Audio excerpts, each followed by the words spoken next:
ভোটের আগে দুয়ারে দুয়ারে প্রার্থীরা প্রতিশ্রুতির ঝড় নাকি বাস্তবের খোঁজ? ভোট যত এগিয়ে আসছে ততই বদলে যাচ্ছে গ্রাম শহরের চেনা ছবি।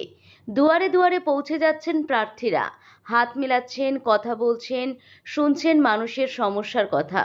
কিন্তু প্রশ্ন একটাই, এই দরজায় কড়া নাড়া কি শুধুই ভোটের আগে, নাকি এর মধ্যেই লুকিয়ে আছে সত্যিকারের জনসংযোগ?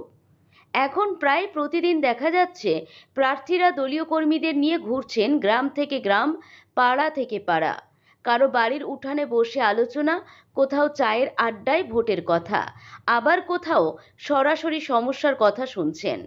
এই সরাসরি যোগাযোগই এখন প্রচারের সবচেয়ে বড় অস্ত্র। প্রতিটি বাড়িতে পৌঁছে যাচ্ছে নানান প্রতিশ্রুতি। রাস্তা হবে, পানীয় জলের সমস্যা মিটবে, কাজের সুযোগ বাড়বে, ভাতা ও সরকারি সুবিধা পৌঁছাবে। কিন্তু মানুষের মনে প্রশ্ন, এই প্রতিশ্রুতিগুলি কতটা বাস্তবে রূপ পায়? সাধারণ মানুষের প্রতিক্রিয়া মিশ্র। কেউ বলছেন এভাবে সামনে এসে কথা বলায় ভালো লাগছে, আবার কেউ প্রশ্ন তুলছেন ভোটের পরে কি আবার দেখা যাবে। অনেকেই মনে করছেন এই যোগাযোগ যদি সারা বছর বজায় থাকতো তাহলে সমস্যার সমাধান আরও দ্রুত হতো। বিশ্লেষকদের মতে দুয়ারে দুয়ারে প্রচার শুধু ভোট চাওয়ার জন্য নয়, এটা মানুষের মন বোঝার একটি বড় মাধ্যম।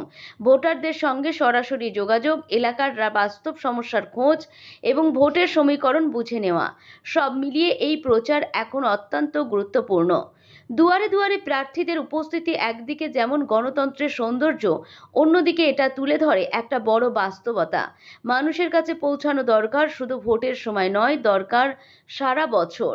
ভোট আসবে, ভোট চলে যাবে, কিন্তু মানুষের সমস্যা থেকে যাবে।